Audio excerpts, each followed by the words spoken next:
12 p.m. Kasi parang celebration ko to for my 25th birthday. So, one of the destinations would be Bacolod.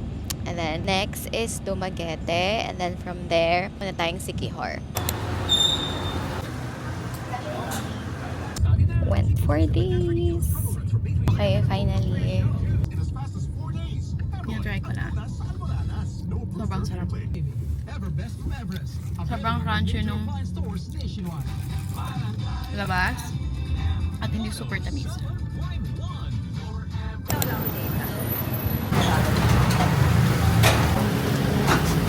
Here's the food.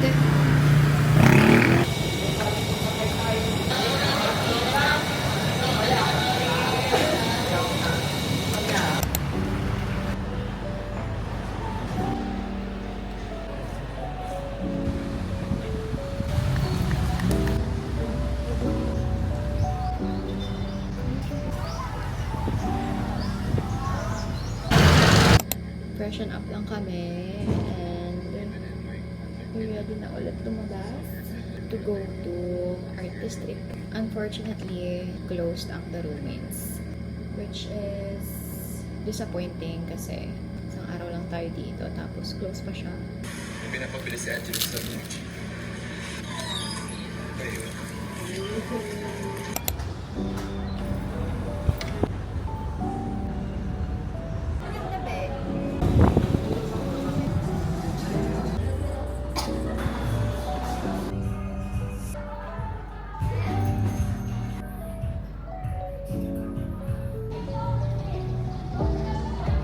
Dito kami ngayon sa Art District. Actually, tapos na kami mag-museum or gallery, pero bawal ang video sa loob. So, hindi na tayo nakapasok. Ito yung museum. Yan siya. So, 50 pesos ang entrance fee. And then, nagpunta lang tayo sa art shop.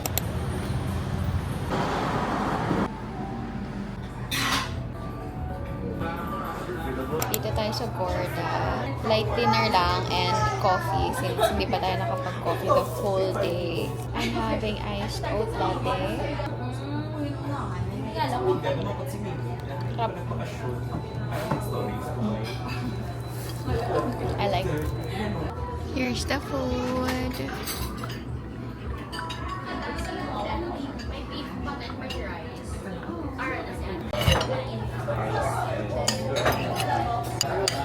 Madaming serving ng solo, no?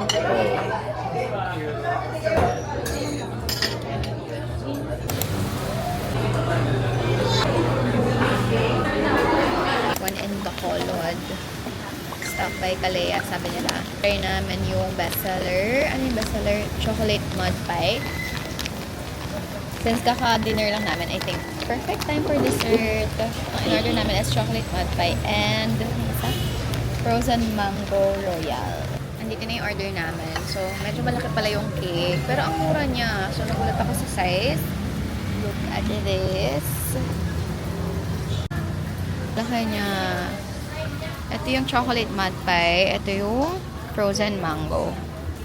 Ito muna ang i-try natin. Bango na to. Uy, parang ice cream siya. Parang ice cream siya. Ice cream na. Ang sarap. That's no joke eh. Ice cream na. Akala ko cake. Like, ice cream cake siya. Itong dalawa na to, 245 lang. So, imagine, ang laki ng serving nito. Ito, grabe. 10 out of 10. Itong frozen mango. Try natin. Sarap din.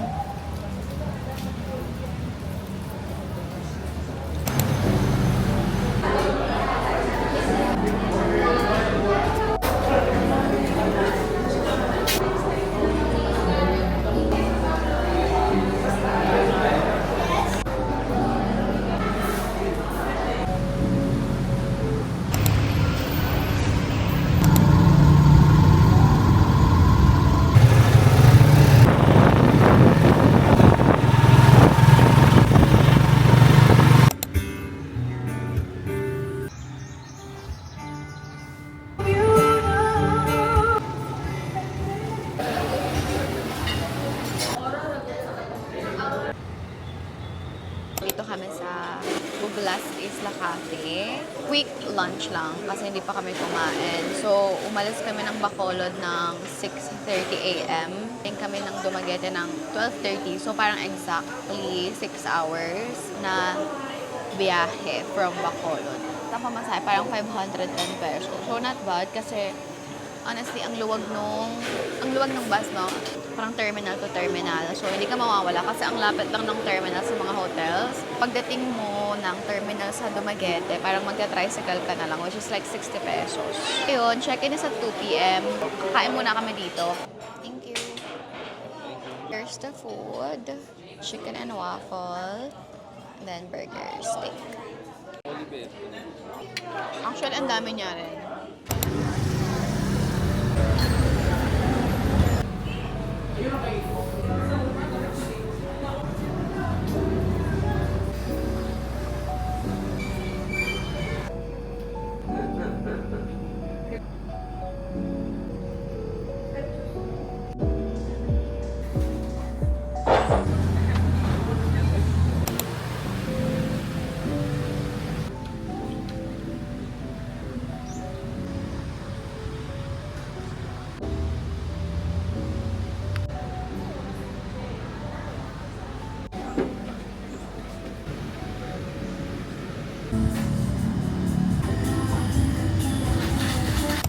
Gelato.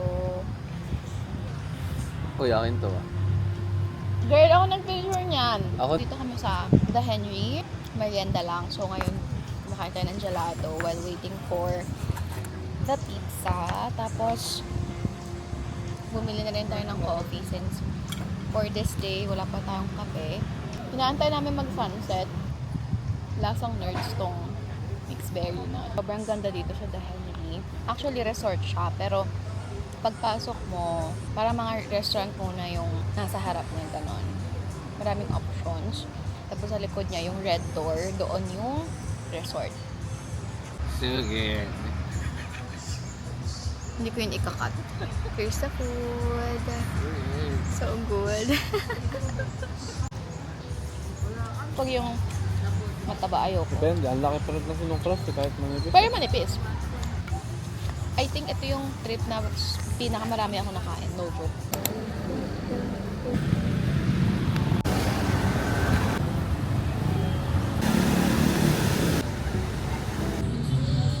Dito kami sa Rizal Boulevard. Waiting for sunset. Yan na yun, sa kabilang side.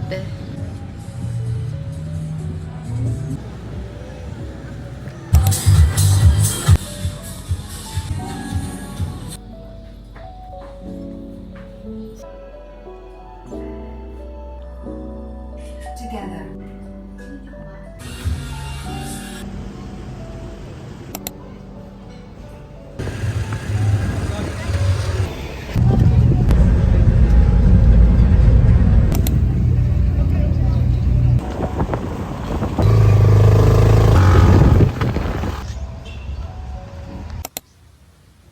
Pagpasok mo, ito na yung bed. Tapos, meron pa isa dito. I think up to 4 pwede. Here.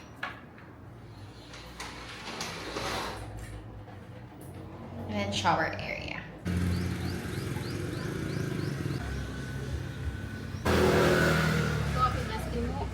You're grabbing ice cream sa, anong name? Kalinaw?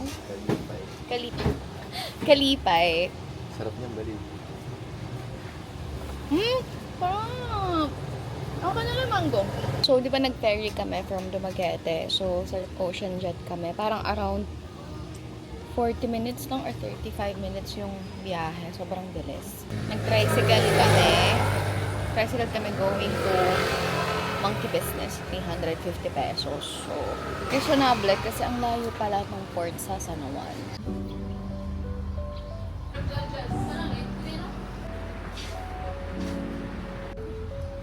Uy, ang ganda.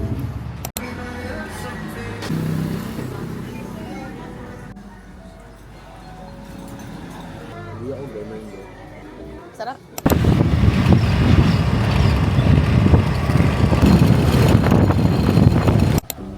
Nasa iyo phone.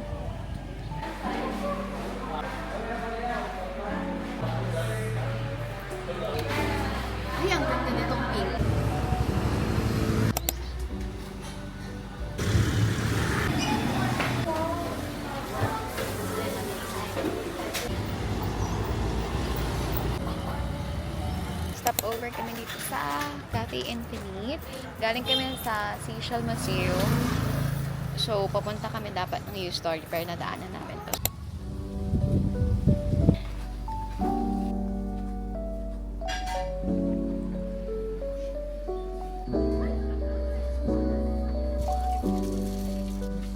Dito bumababaan.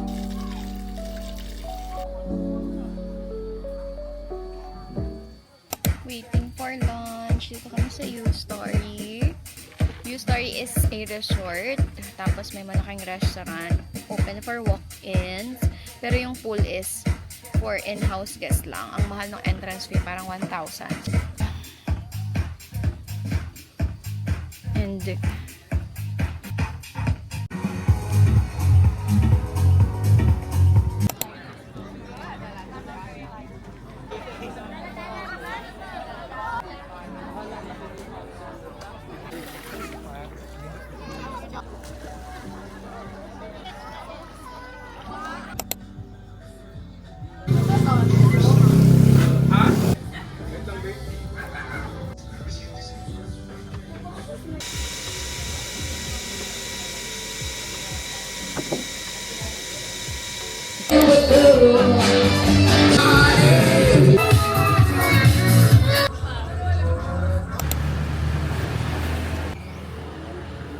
nandito pa rin kami sa Mangga Business waiting for breakfast.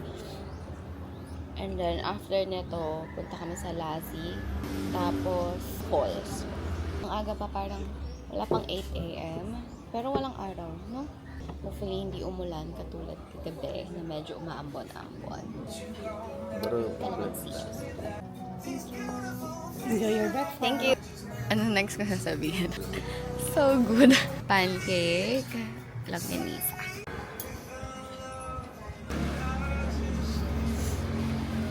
Sarap na itong mango pancake.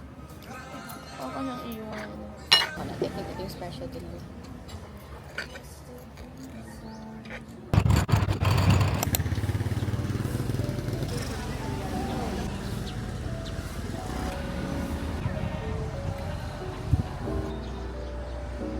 Dito na kami sa Lazi, sa church.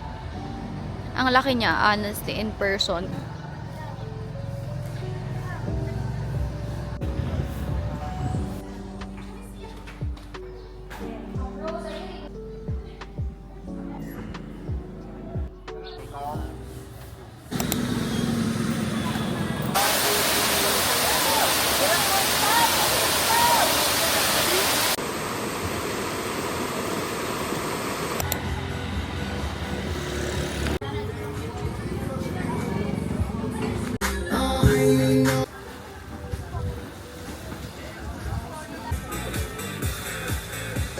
Ice Americano. Coffee.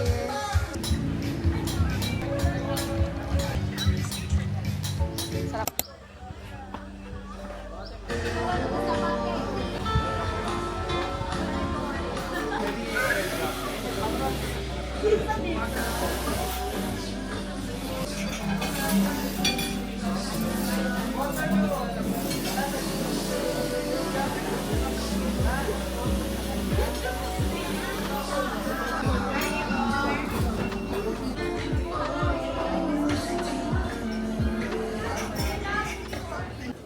Look at this view. Dito tayo sa Boo Cafe. Nagla-lunch. Sobrang gutom na.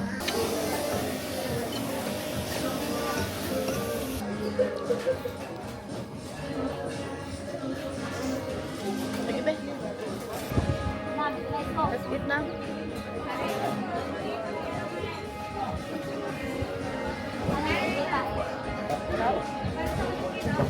Di ba yung sa Lekano pinamagpadilog? Oo yan!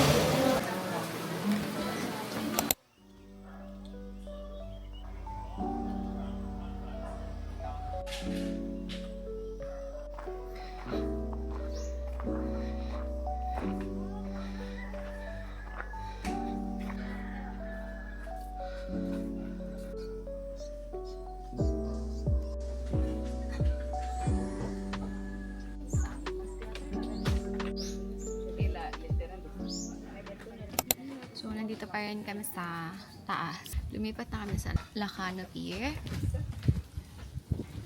Let's taste.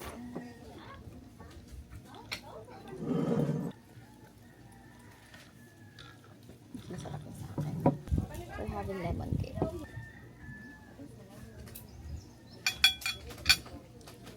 Ito yung gusto kong cake. Yung maasim. Sarap. Ang sarap din.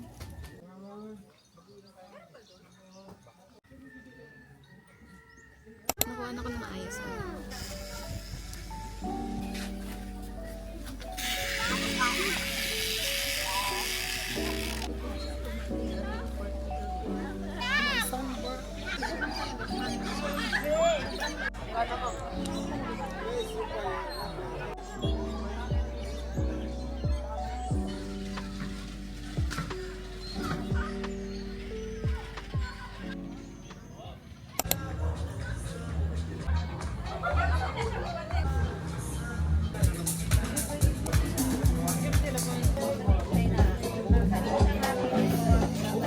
Sisig! Gawin dami ng cordon. Ang harap. Kapal din ah. No joke.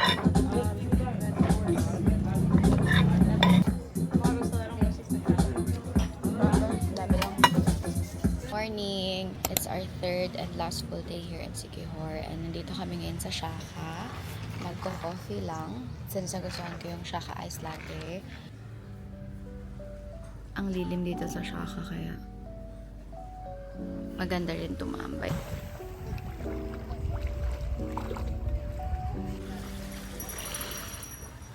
So ito ulit for the second time. Ang laki ng mango. So, Wala mo. I know. Deo. For me, minimum of 3 nights dapat pagpupunta dito. 2 nights, sobrang bitin yan. Hindi nyo mapupuntahan lahat.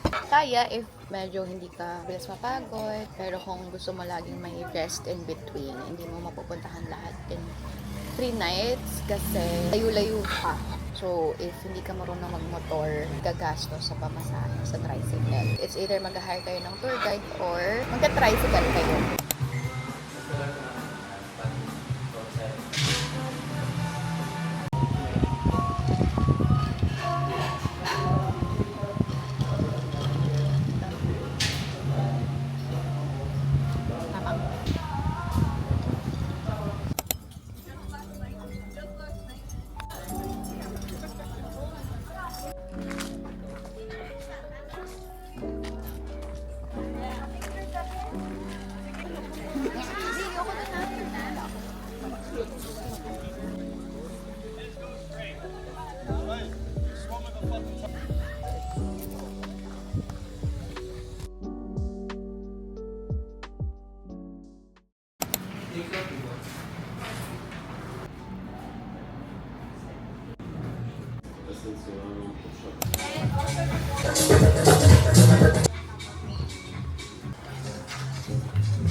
Kami until after sunset since open naman to till 8 p.m. If hindi kayo mag-avail ng parang place, may entrance fee lang, I think 800 per person and then 500 dun is consumable. So parang 300 yung entrance.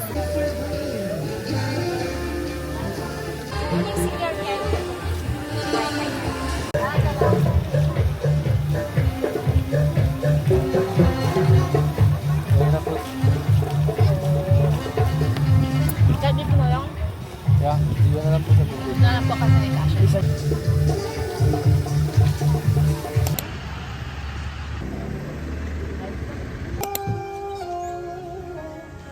Grabbing coffee before go to the port. So balik tayo dito sa coffee shop sa tapat.